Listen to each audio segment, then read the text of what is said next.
35നും 40 വയസ്സിനും ഇടയിൽ പ്രായമുണ്ട്. പക്ഷെ കാര്യമായിട്ടുള്ള സമ്പാദ്യമൊന്നും ഇതുവരെ ഉണ്ടാക്കാൻ പറ്റിയിട്ടില്ല. ആ കാറ്റഗറിയിൽ വരുന്ന ഒരാളാണോ നിങ്ങൾ? എങ്കിൽ ഈ വീഡിയോ നിങ്ങൾക്കായിട്ടുള്ളതാണ്. ബോസ് മലയാളത്തിന്റെ ഏറ്റവും പുതിയ വീഡിയോയിലേക്ക് ഏവർക്കും സ്വാഗതം. ഞാൻ അവിനാഷ്. നമ്മൾ സാധാരണയായി ഇൻവെസ്റ്റ്മെന്റിനെ കുറിച്ച് പറയുമ്പോൾ നമ്മൾ പറയുന്ന ഒരു കാര്യം എന്ന് പറയുന്നത് എത്ര നേരത്തെ നമുക്ക് ഇൻവെസ്റ്റ് ചെയ്യാൻ സ്റ്റാർട്ട് ചെയ്യാൻ പറ്റുമോ അത്രയും നേരത്തെ സ്റ്റാർട്ട് ചെയ്യാൻ തുടങ്ങുക. അതായത് നമ്മളൊരു കരിയർ സ്റ്റാർട്ട് ചെയ്ത് നമ്മൾ സമ്പാദിക്കാൻ ആരംഭിക്കുന്ന സമയത്ത് തന്നെ ഒരു ഇൻവെസ്റ്റിംഗ് മെന്റാലിറ്റി, അതായത് നിക്ഷേപിക്കാനുള്ള ഒരു മാനസിക അവസ്ഥ നമ്മൾ ആ സമയം മുതൽക്കേ കൊണ്ടുവരണം. അങ്ങനെയാണെങ്കിൽ മാത്രമേ വളരെ ചെറിയ പ്രായത്തിൽ തന്നെ വലിയൊരു ഇൻവെസ്റ്റ്മെന്റ് കോർപ്പസ് നമുക്ക് ഉണ്ടാക്കാൻ വേണ്ടി സാധ്യമാവുകയുള്ളൂ.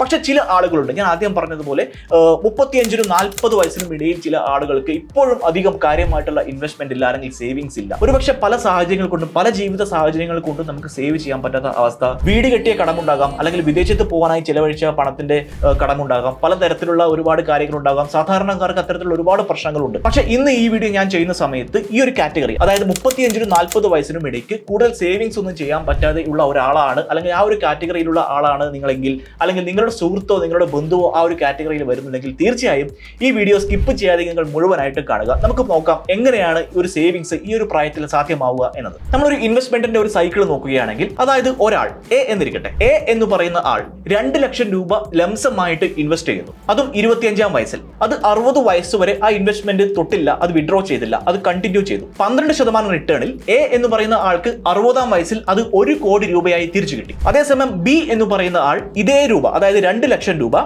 30ാം വയസ്സിൽ നിക്ഷേപിക്കുന്നു. ഈ ബി എന്ന് പറയുന്ന ആൾക്ക് 60ാമത്തെ വയസ്സിൽ ലഭിക്കുന്ന റിട്ടേൺ എന്ന് പറയുന്നത് 60 ലക്ഷം രൂപയാണ്. സി ആകട്ടെ 2 ലക്ഷം രൂപ 35ാം വയസ്സിലാണ് ഇൻവെസ്റ്റ് ചെയ്യുന്നത്.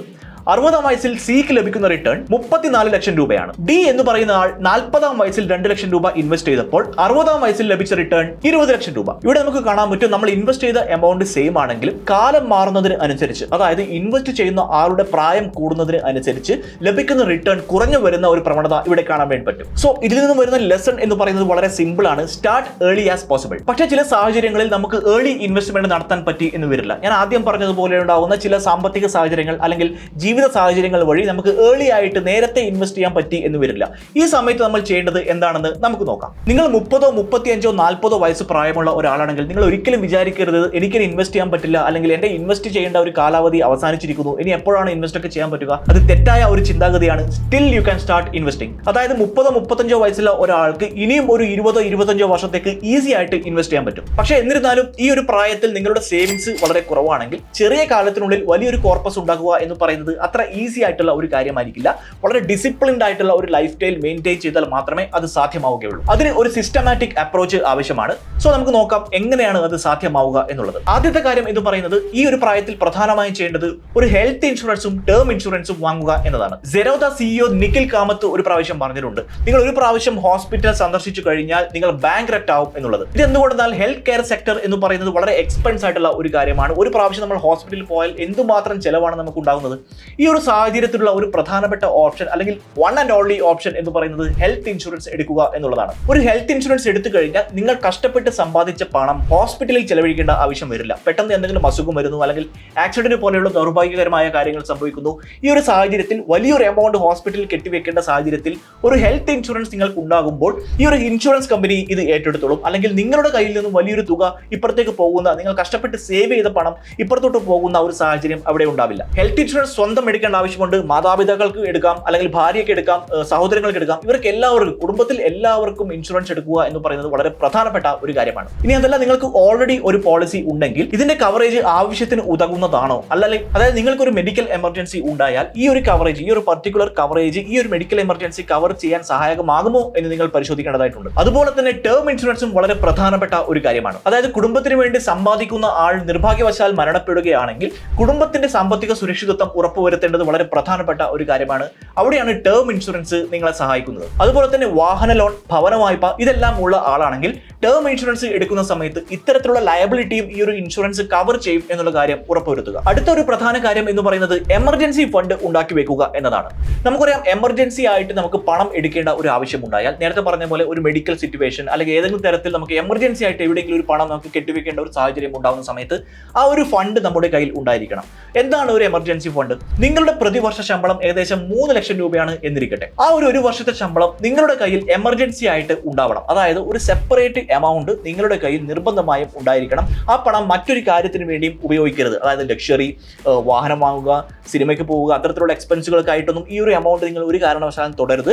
അത്രയ്ക്കും എമർജൻസി ആണ് എന്ന് തോന്നുന്ന ഒരു സാഹചര്യത്തിൽ മാത്രം ഉപയോഗിക്കേണ്ട ഒരു ഫണ്ടാണ് ഇത്. അത് ഉണ്ടാക്കിയെടുക്കുക എന്ന് പറയുന്നത് വളരെ ഇമ്പോർട്ടന്റ് ആയിട്ടുള്ള ഒരു കാര്യമാണ്. മറ്റൊരു പ്രധാനപ്പെട്ട കാര്യം എന്ന് പറയുന്നത് സേവിങ്സ് നിങ്ങൾ കൂട്ടുക. മാത്രമല്ല പ്രായത്തിന് കണക്കായി ഇൻവെസ്റ്റ്മെന്റും ചെയ്യുക. 35 വയസ്സ് കഴിയുമ്പോൾ നമുക്കൊരു അലർട്ട് ഉണ്ടാവണം. അതായത് നമ്മൾ അഗ്രസീവായിട്ട് സേവ് ചെയ്യേണ്ട ഒരു ടൈം പീരീഡ് ആണ് ഇനി വരാൻ പോകുന്നത്. ഇവിടെ നിങ്ങൾ എന്താണ് ചെയ്യേണ്ടത്? സാമ്പത്തികത്തിലെ 50-30-20 റൂളാണ് ഇവിടെ നിങ്ങൾ അപ്ലൈ ചെയ്യേണ്ടത്. എന്താണ് 50-30-20 റൂൾ? നിങ്ങളുടെ മൊത്ത വരുമാനത്തിന്റെ 50% നിങ്ങൾ ആവശ്യങ്ങൾക്കായി മാറ്റിവെക്കുക. അതായത് നീഡ്സിനായിട്ട് നിങ്ങൾ 50% മാറ്റിവെക്കുക. ബാക്കി 30% വാണ്ട്സ്. നമുക്ക് എന്താണ് വേണ്ടത്? ചിലപ്പോൾ നമുക്ക് ഒരു സിനിമയ്ക്ക് പോകേണ്ടതായിട്ടുണ്ടാകും, അല്ലെങ്കിൽ നല്ല ഭക്ഷണം പുറത്തു പോയി കഴിക്കേണ്ടതായിട്ടുണ്ടാകും, ഒരു ഔട്ടിങ്ങിനൊക്കെ പോകണം, അത് വാണ്ട്സ്. അത്തരത്തിലുള്ള കാര്യങ്ങൾ നമുക്ക് ചെയ്യാം. അതിന് വേണ്ടിയിട്ട് ഒരു 30%, ഒരു 30% നിങ്ങൾ മാറ്റിവെക്കുക. ബാക്കിയുള്ള 20% നിങ്ങൾ ഇൻവെസ്റ്റ് ചെയ്യുക. ഈ ഒരു റൂൾ നിങ്ങൾ പാലിക്കുകയാണെങ്കിൽ നിങ്ങൾക്ക് തീർച്ചയായും മികച്ച ഒരു ഇൻവെസ്റ്റ്മെന്റ് കോർപ്പസ് ഉണ്ടാക്കാൻ പറ്റുമെന്ന കാര്യത്തിൽ യാതൊരു സംശയവുമില്ല. പക്ഷേ 35 വയസ്സോ അതിന് മുകളിലോ പ്രായമുള്ള ആളാണ് നിങ്ങളെങ്കിൽ നിങ്ങൾ 20% മാത്രം സേവ് ചെയ്യുക എന്ന് പറയുന്നത് അത്ര ഫീസിബിൾ ആയിട്ടുള്ള ഒരു കാര്യമല്ല. 20% സേവ് ചെയ്താൽ മതിയാവില്ല. പ്രതിമാസ വരുമാനത്തിന്റെ 50% സേവ് ചെയ്യണം എന്നുള്ളത് വളരെ പ്രധാനപ്പെട്ട ഒരു കാര്യമാണ്. പക്ഷെ എങ്ങനെ? ആവശ്യമില്ലാത്ത കുറെ എക്സ്പെൻസസ് നിങ്ങൾ കൺട്രോൾ ചെയ്യുകയാണെങ്കിൽ ഈസി ആയിട്ട് ഇത് സാധ്യമാണ്. നിങ്ങളുടെ സ്വത്ത് വർദ്ധിപ്പിക്കാൻ വേണ്ടി മാത്രം നിങ്ങൾ ലോൺ എടുക്കുക. ലക്ഷറിക്കായി ഒരിക്കലും ലോൺ എടുക്കാതിരിക്കുക. അതുപോലെ തന്നെ ക്രെഡിറ്റ് കാർഡുമായി ബന്ധപ്പെട്ട ലയബിലിറ്റീസ് മാക്സിമം ഒഴിവാക്കുക. മറ്റു ചിലവുകൾ കുറയ്ക്കുക. അതായത് വീക്കെൻഡ് ട്രിപ്പുകൾ, അല്ലെങ്കിൽ പുറത്തുനിന്നുള്ള ധാരാളമായ ഭക്ഷണങ്ങൾ, ഫുഡ് ഓർഡർ ചെയ്യുന്ന പ്രവണത, ഇതെല്ലാം മാക്സിമം കുറയ്ക്കുക. കൂടാതെ ഇൻവെസ്റ്റ്മെന്റിൽ കൂടുതൽ ഫോക്കസ് ചെയ്യുക. ഇങ്ങനെ നിങ്ങൾ കൃത്യമായിട്ട് ഡിസിപ്ലിൻഡ് ആയിട്ട് ഇത് ചെയ്യുകയാണെങ്കിൽ തീർച്ചയായും 50% സേവ് ചെയ്യുക എന്ന് പറയുന്നത് അത്ര അസാധ്യമായ ഒരു കാര്യമൊന്നുമല്ല. മറ്റൊരു പ്രധാനപ്പെട്ട കാര്യം, നിങ്ങൾ ഇൻവെസ്റ്റ് ചെയ്യുന്നതിന് മുമ്പായിട്ട് നിങ്ങളുടെ ഫിനാൻഷ്യൽ ഗോൾ എന്താണെന്ന് കൃത്യമായിട്ട് ഡിഫൈൻ ചെയ്യുക. അതായത് എന്താണ് നിങ്ങളുടെ ഫിനാൻഷ്യൽ ഗോൾ? കുട്ടികളുടെ ഉന്നത വിദ്യാഭ്യാസം, അല്ലെങ്കിൽ റിട്ടയർമെന്റ് ഫണ്ട് സ്വരൂപിക്കുക, അല്ലെങ്കിൽ ഒരു വീട് വെക്കുക.